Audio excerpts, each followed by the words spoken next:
Sudah. Apapun akan saya lakukan untuk pendidikan, untuk masa depan. Saya ingin Jawa Barat ke depan tak ada lagi geng motor, tak ada lagi tawuran. Udah, selesai.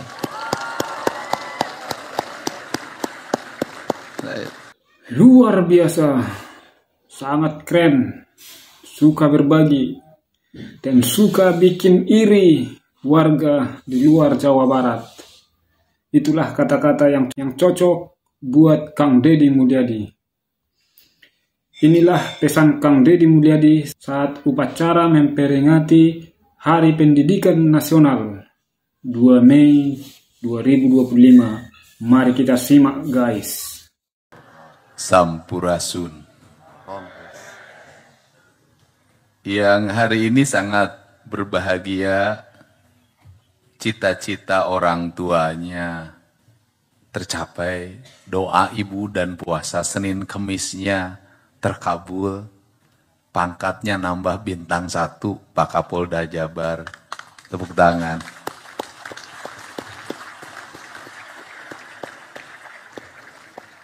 Dan kenaikan pangkat, jabatan itu tidak akan pernah terlepas dari peran guru dan peran orang tua. Biasanya ibunya rajin puasa, anaknya kenaikan kelasnya ibunya puasa, itu biasanya sukses anak-anaknya. Pak Pangdam 3 Siliwangi mudah-mudahan juga bintangnya nanti tambah 1 lagi.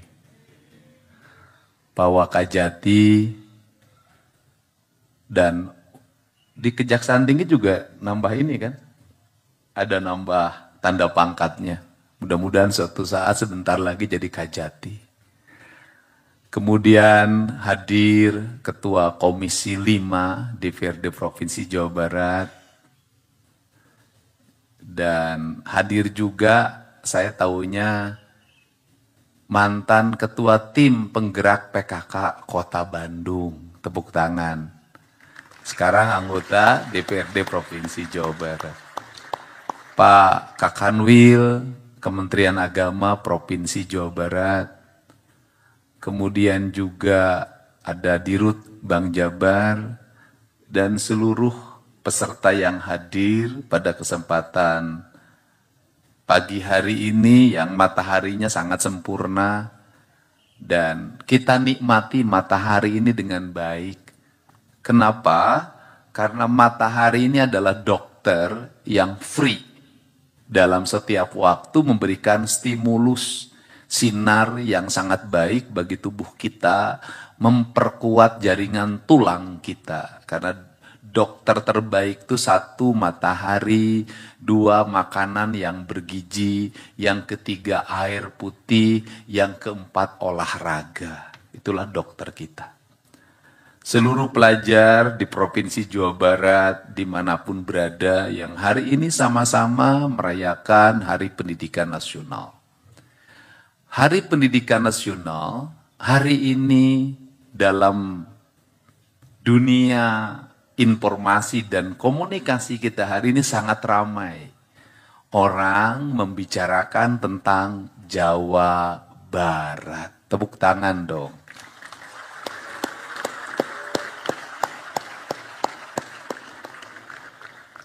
Ada yang tepuk tangan hatinya agak kesel sama gubernur.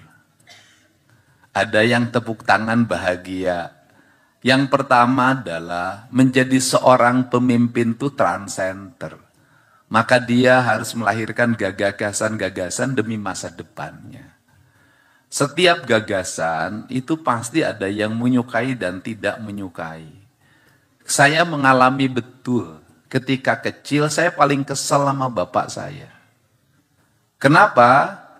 Pagi-pagi saya sudah dicepretin suruh bangun jam 4. Itu kesel banget. Tapi saya nggak bisa melawan. Karena lihat mukanya aja nggak berani. Maghrib-maghrib itu saya selalu suruh belajar ngaji. Dan bapak saya yang langsung ngajar.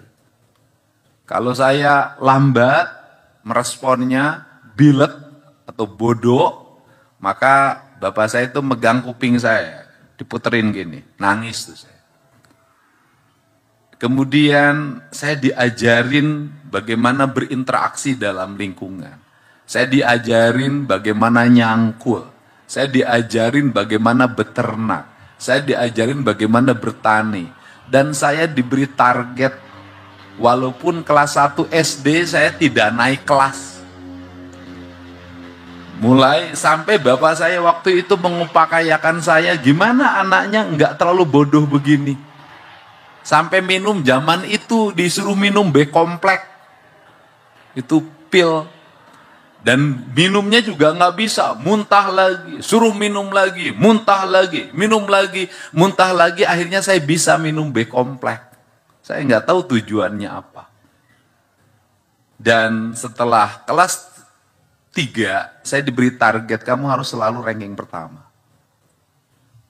Dan seluruhnya pada akhirnya menjadi motivasi. Saya kalau punya nilai jelek nggak mau langsung pulang. Harus nunggu sampai sore, ngumpet-ngumpet karena rapot akan diperiksa. Tetapi ternyata saya baru terasa hari ini bahwa orang tua yang punya ambisi terhadap anaknya, ingin anaknya mengalami kemajuan, relatif anak-anaknya berhasil. Hari ini saya meminta pada seluruh pelajar di Jawa Barat. Ke depan kita bersaing bukan teman sekelas. Ke depan kita bersaing dengan teman, bukan dengan teman sekampung. Ke depan kita bersaing bukan teman se-RW, se-RT. Ini ada hadir juga Wakil Wali Kota Bandung, saya ucapkan terima kasih. Wakil Ketua DPRD Kota Bandung, saya ucapkan terima kasih. Dandim Kota Bandung, ucapkan terima kasih. Kepala Kantor Kementerian Agama Kota Bandung, saya ucapkan terima kasih. Nah, kita bersaing bukan sekabupaten. Kita nanti berkompetisi antar provinsi, antar negara. Untuk itu diperlukan manusia-manusia yang sejak dini, sejak sekarang itu berkompetisi, bukan yang leha-leha. Karena manusianya diperlukan berkompetisi, maka orang tuanya harus agak tega dikit sama anaknya. Pemimpinnya harus agak tega dikit sama anaknya. Tega bagaimana? Tega anak-anaknya punya mental sebagai petarung. Tega anak-anaknya punya mental sebagai kompetitor. Yang dari mana setiap orang dia harus bersaing. Kenapa? Kita akan bersaing dan telah bersaing dengan pelajar dari Tiongkok. Anda lihat sistem pendidikannya. Anda lihat bagaimana gurunya, bagaimana metodologinya, sudah semi militer sejak SD. Kita bersaing nanti dengan pelajar dari Jepang. Kita bersaing dengan pelajar dari Iran. Kita bersaing dengan pelajar dari Jerman, dari negara-negara lain yang sudah pertumbuhan ekonominya, kualifikasi pendidikannya jauh lebih tinggi di atas kita. Dan tidak ada jalan lain bagi saya untuk merubah mindset, cara berpikir, cara bertindak. Pendidikan di Jawa Barat ini saya menyebutnya pendidikan menuju gerbang Waluya. Gerbang Waluya itu apa? Gerbang Waluya itu adalah gerbang kesempurnaan, gerbang kemuliaan. Apa itu? Rakyatnya, anak didiknya pertama harus cager, harus sehat. Bagaimana cager? Satu, asupan gizinya harus baik, nutrisinya harus baik, serat-seratnya harus baik, vitaminnya harus baik. Karena harus baik, maka ada dua kualifikasi yang terjadi, saya analisis di Jawa Barat. Pertama adalah orang tidak punya kemampuan membeli nutrisi, membeli vitamin, membeli protein, membeli gizi, karena ekonomi. Maka program makan bergizi gratis menjadi harapan nanti ke depan kalau sudah berlaku untuk seluruhnya. Yang kedua adalah orang punya kemampuan tapi tidak suka. Orang tuanya bisa beli daging, tapi anaknya sulit makan daging. Orang tuanya bisa beli telur, tapi anaknya sulit makan telur. Orang tuanya mampu beli susu, tapi anaknya minum susu muntah.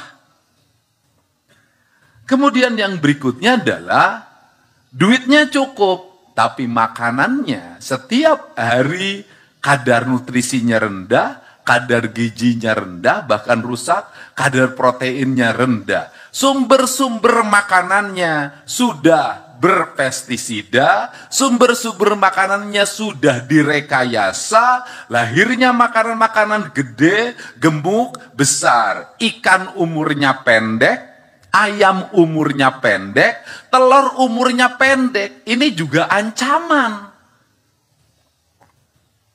Nah, untuk itu diperlukan apa? Diperlukan langkah yang struggle.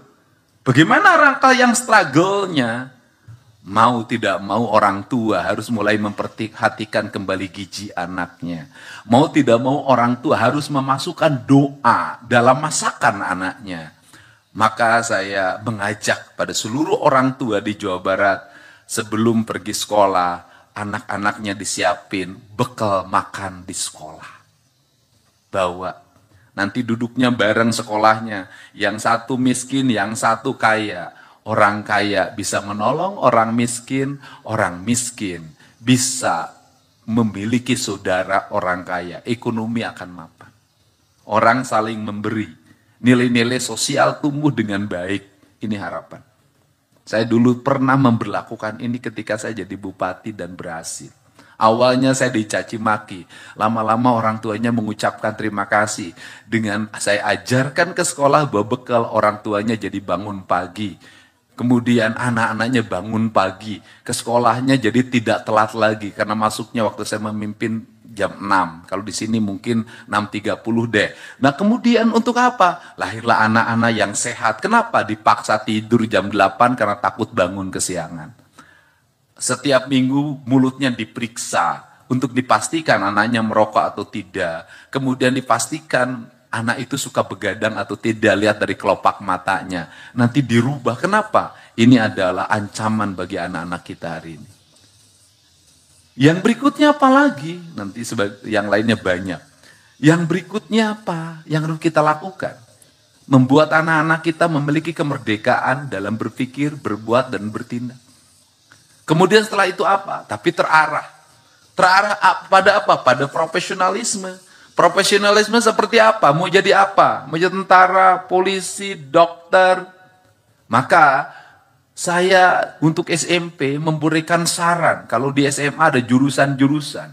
Kalau di SMP itu sudah mulai buka ruang kelas. Kelas ini adalah kelas olahragawan. Anak-anak yang menyukai olahraga. Kelas ini adalah kelas seni. Anak-anak yang menyukai seni. Kelas ini adalah kelas sains. Anak-anak yang senang penelitian. Fisika, kimia, senang biologi.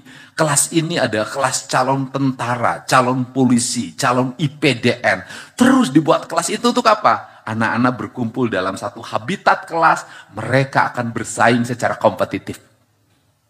Tapi kalau satu kelas seni disatukan dengan satu kelas olahraga, yang satu pengennya di ruang kelas bikin tulisan, bikin novel, bikin karya-karya sastra, yang satu pengennya lari terus, beda karakter.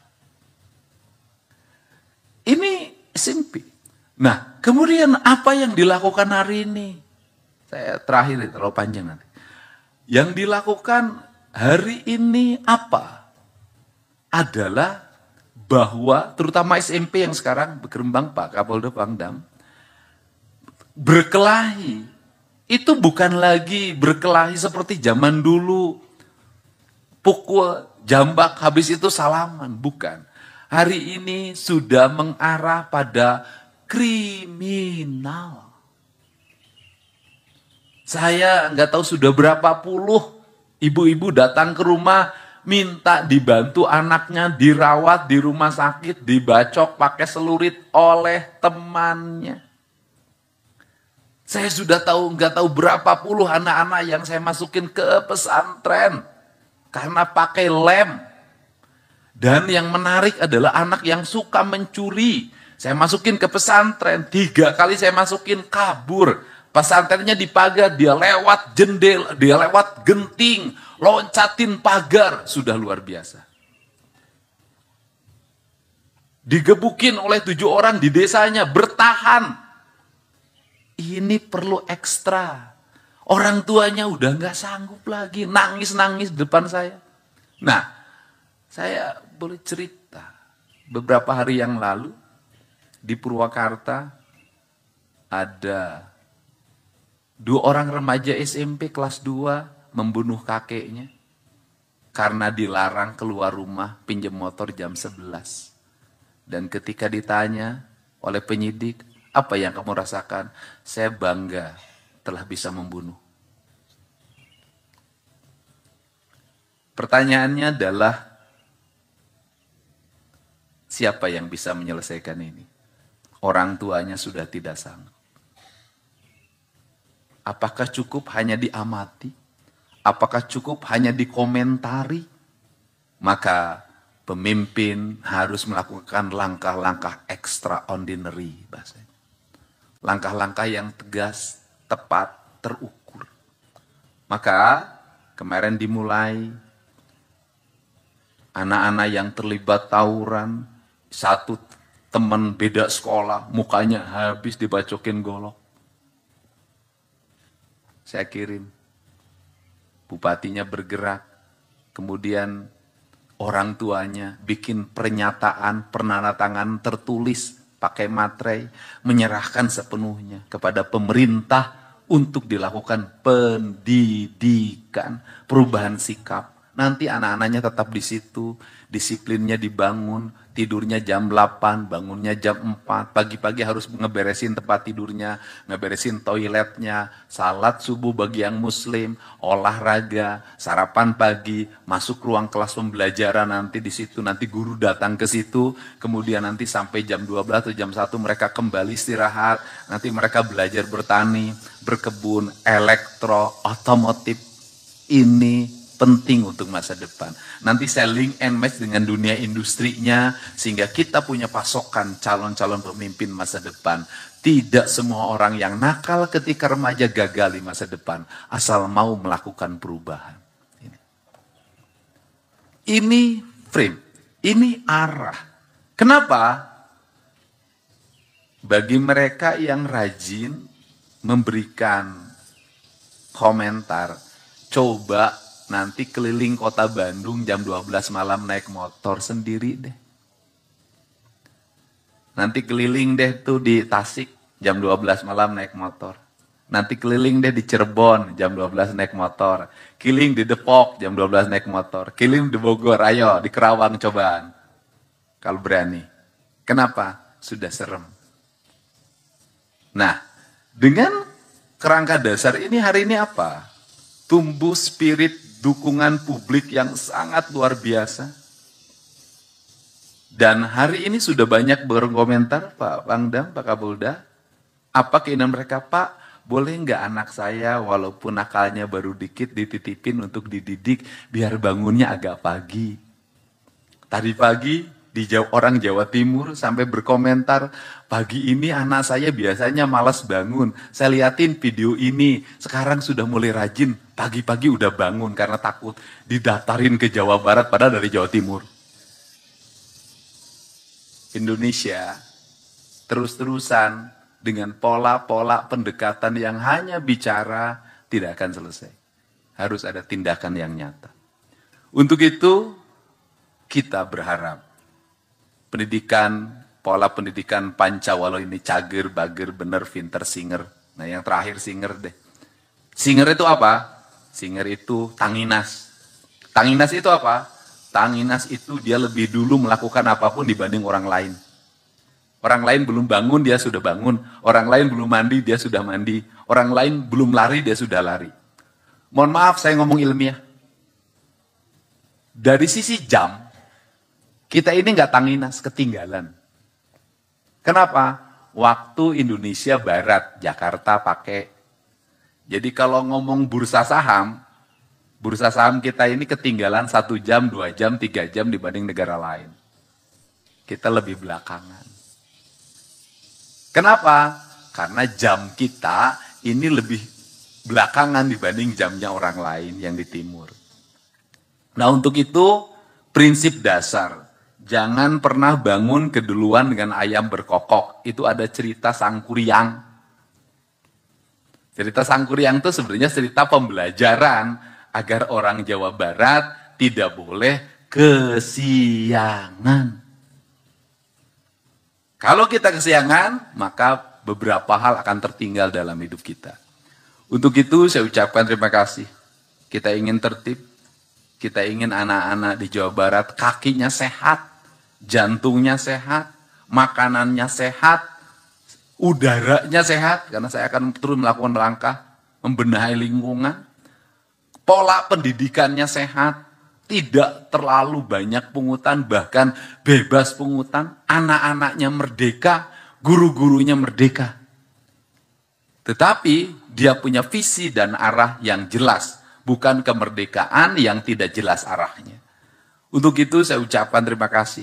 Hari ini saya luncurkan namanya Gerbang Pancawaluya Jawa Barat Istimewa, yang di dalamnya itu adalah arah kebijakan di Provinsi Jawa Barat.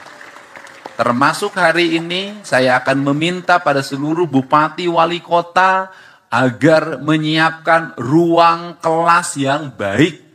Bila perlu harga sekolah itu bangunannya jauh lebih baik dibanding harga kantor. Saya ingin ruang kelasnya itu 8 kali 10 meter.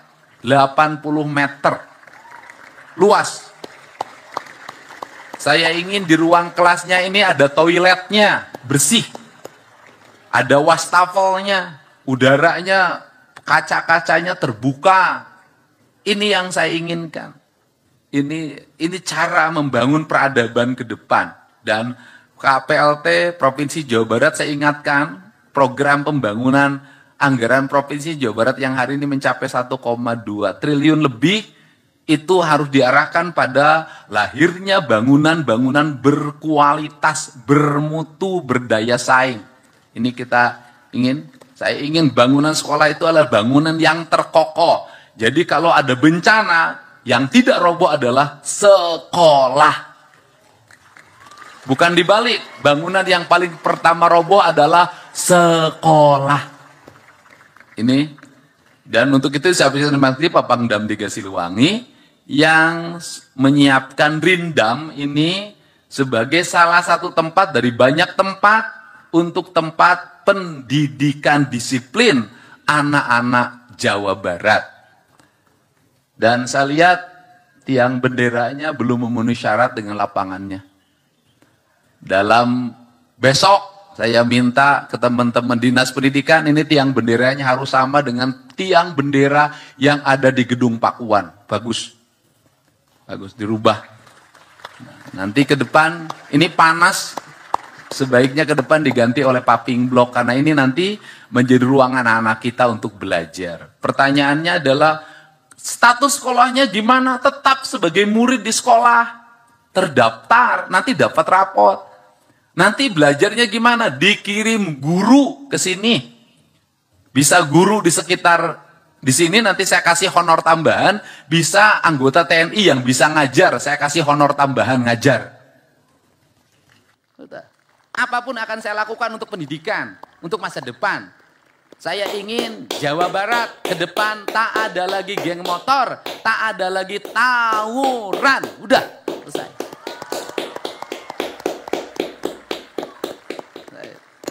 Dan saya ingin ke depan anak-anak Jawa Barat punya tabungan, punya investasi, punya masa depan. Bukan orang tuanya, mungkin bukan yang di sini, setiap kenaikan kelas, setiap kelulusan, selalu pinjem Bank Emok, Bank Keliling, NBK, Bank Pancasila, pinjol. Dan Jawa Barat adalah ranking pertama peminjam pinjol. Harus diturunkan oleh gubernurnya. Mau dibagi duit? Enggak. Pengeluaran orang tuanya harus ditekan. Kalau negara bisa mensubsidi, ngapain? Orang tua harus memberikan iuran. Dan sekolah yang mahal, kalau pemerintah memberikan dana BOS, itu nggak ada artinya dibanding konsumtifnya siswa. Pemerintah memberikan dana BOS, siswa uang jajannya 20.000, 30.000, 40.000, 50.000. Itu siswa. Itu jadi uang subsidi pemerintah nggak ada arti. Jadi yang mahal di sekolah bukan biaya sekolah. Yang mahal di sekolah adalah biaya jajan. Bener nggak? Bener nggak? Cuman bedanya kalau uang jajan orang tuanya tidak ngomel-ngomel. Tapi kalau sekolah minta sumbangan 200.000 pasti diposting di media sosial. Itu bedanya. Nah untuk itu saya ucapkan terima kasih. Semangat anak-anak Jawa Barat. Mudah-mudahan sehat. Kemudian cerdas. Kalau sudah sehat dan cerdas, pasti menjadi anak-anak yang hebat. Terima kasih, salam untuk semuanya, sehat selalu, dan mudah-mudahan hari ini menjadi hari bahagia. Ini komandan upacaranya, statusnya pelajar. Siap, pelajar. Di mana? Siap, SMK Negeri 5 Bandung. SMK Negeri 5 Bandung. Kamu hebat banget ya. Mau jadi tentara? Siap, insya Allah. Saya kasih 1 juta. Ya. Siap, terima kasih Gubernur. Dalam bentuk tabungan. Ya kan? Nggak tunai. Pokoknya seluruh petugas hari ini semuanya saya kasih 1 juta, 1 juta, 1 juta. Grup musik saya kasih 5 juta. Terima kasih. Siap? Siap? Yang upacara dikasih uang sakunya oleh orang tuanya masing-masing.